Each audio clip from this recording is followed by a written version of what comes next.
Assalamualaikum warahmatullahi wabarakatuh. Ya, Waalaikumsalam. Baik, sore ini kita akan wawancara kembali sama Pak Yono, Ya. yang salah seorang dari dosen dari Sekolah Tinggi Parawisata Tengku Hamidah dari Pekanbaru Riau. Ya. Beliau juga seorang pemilik pengelola Taman Wisata Alamayang di Pekanbaru. Ini Pak, setelah kita wawancara kemarin itu tentang perkembangan UMKM di Pekanbaru. Jadi di sini kita ada membicarakan tentang Alamayang juga, gitu ya. Menurut saya solusi untuk perkembangan UMKM di Pekanbaru, khususnya yang dikelola oleh Alamayang di sini, itu di sini pengunjung terlalu banyak, Pak. Kemudian belum tertata betul tempat stand-stand yang ada di Alamayang. Itu bagaimana menurut pandangan Bapak? Ya. Jadi UMKM yang disertakan dalam acara event Lebaran atau event Pekan Raya Wisata atau event Tahun Baru, dia bersifat insidental. Jadi kita ingin menampilkan peran masyarakat, peran UMKM dalam kegiatan event kita, guna memenuhi kesempatan masyarakat mengeluarkan uang belanjanya agar dapat terpuaskan dia berwisata.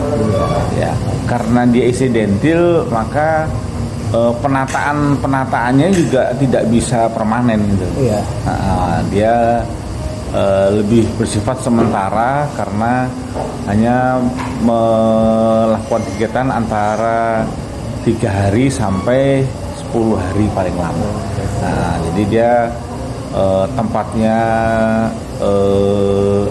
terbatas ya. Iya. Tidak pakai partisi seperti itu, hanya berupa tenda seperti itu. Kemudian jaringan listrik hanya beberapa tempat yang memerlukan pemakaian begitu. Hanya saja kita berusaha untuk mengumpulkan antara mana yang makanan, mana yang non makanan. Berikut saya perhatikan di Taman Alamayang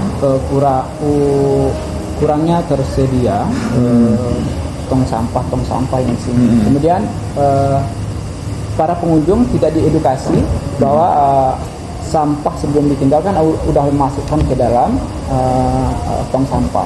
Itu kelemahan dari Alamayang, tidak mengedukasi atau mengumumkan bahwa setelah mau pulang para pengunjung bisa membuang sampahnya ke dalam tong sampah. Itu menurut saya yang menjolok sekali, Pak. Memang untuk sampah kita memiliki strategi sendiri. Kalau himbauan kita buat secara terbatas, ada beberapa titik seperti kumpulkan sampah dalam plastik biar kami memungutnya. Nah itu dia. Cuman dia mungkin kurang banyak, tapi kalau dia terlalu banyak, kita takut tuh jadi wisata himbauan, bukan wisata alam. Jadi wisata himbauan karena terlalu banyak himbauan. Tong sampah memang terbatas sengaja itu, karena pada dasarnya atau kebiasaannya mereka yang tempat yang dekat tong sampah orang nggak mau datang. Oh gitu. Maka sengaja tempat sampah tidak diperbanyak. Biarlah kita yang mungut sampah di mana orang itu buat acara. Kemudian untuk pengolahan sampahnya, kita mengumpulkan antara sampah yang bisa diolah dengan yang tidak. Yang tidak itu baru kita kumpulkan di tempat penampungan sampah. Sementara yang bisa diolah itu menjadi rezeki bagi karyawan. Mekanisme pengolahan sampahnya itu dengan kita membuat kompos, Ya. menjadikan dia hara. Ya. Jadi dia kalau barang agak keras mungkin ada sedikit pemanasan, Ya. kalau jadikan hara. Hara itu nanti dalam jumlah banyak yang terkumpul dalam satu lubang, bisa kita saring dia jadi pupuk, atau lubang itu kita tutup, kita pindah lubang berikutnya. Jadi arealnya tuh di mana-mana Alamaya itu bisa menjadi tempat yang subur karena lubang tempat sampahnya berpindah-pindah itu. Nah itu. Jadi dia bukan hanya tempat sampah tapi juga untuk penampungan air. Tapi menurut saya Pak, itu kalau seandainya Taman Wisata Alamaya itu kan tempat wisatanya keluarga ya. Nah, Alamaya sebagai tempat wisata itu bisa mengedukasi mereka supaya pulang dari Alamaya mereka bisa mengambil hikmah dari edukasi dari Alamaya supaya tidak membuang sampah sembarangan, mengumpulkan gitu. sampah.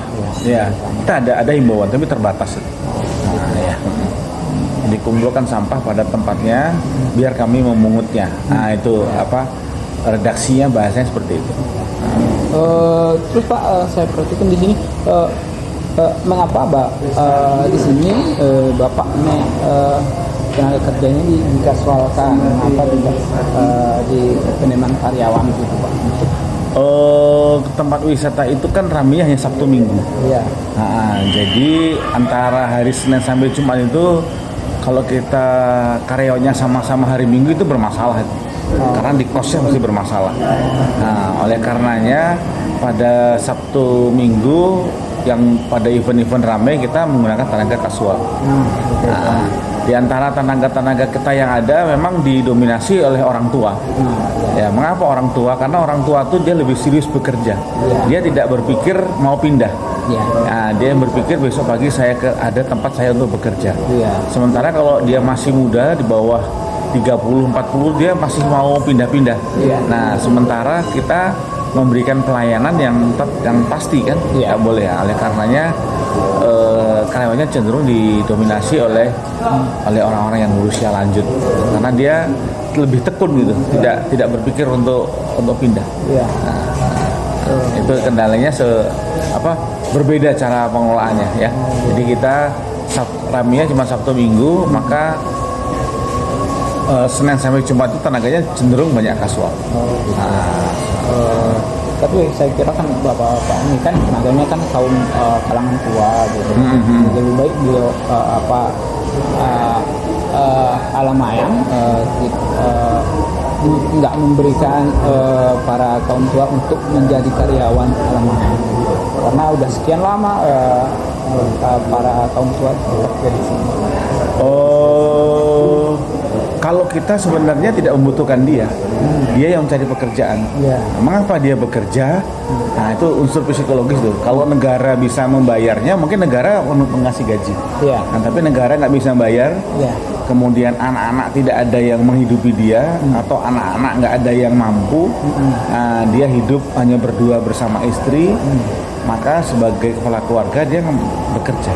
Nah, cenderung seperti itu.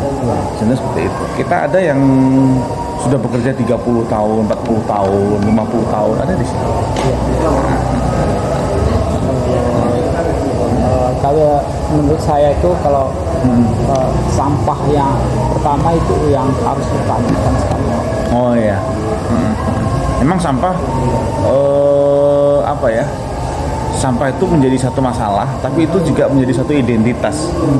Apa identitas? Karena sampah itu menunjukkan bahwa kita ramai. Nah, itu dia. Kita ramai. Jadi terkadang bagi satu tertentu indikatornya itu. Baik, terima kasih Pak. Oke, siap. Atas memberi luangan kepada saya untuk mengambil solusi tentang perkembangan UMKM di Pekanbaru, khususnya di Alamaya. Dengan solusinya itu mengatasi sampah. Demikian, assalamualaikum warahmatullahi wabarakatuh. Waalaikumsalam warahmatullahi wabarakatuh.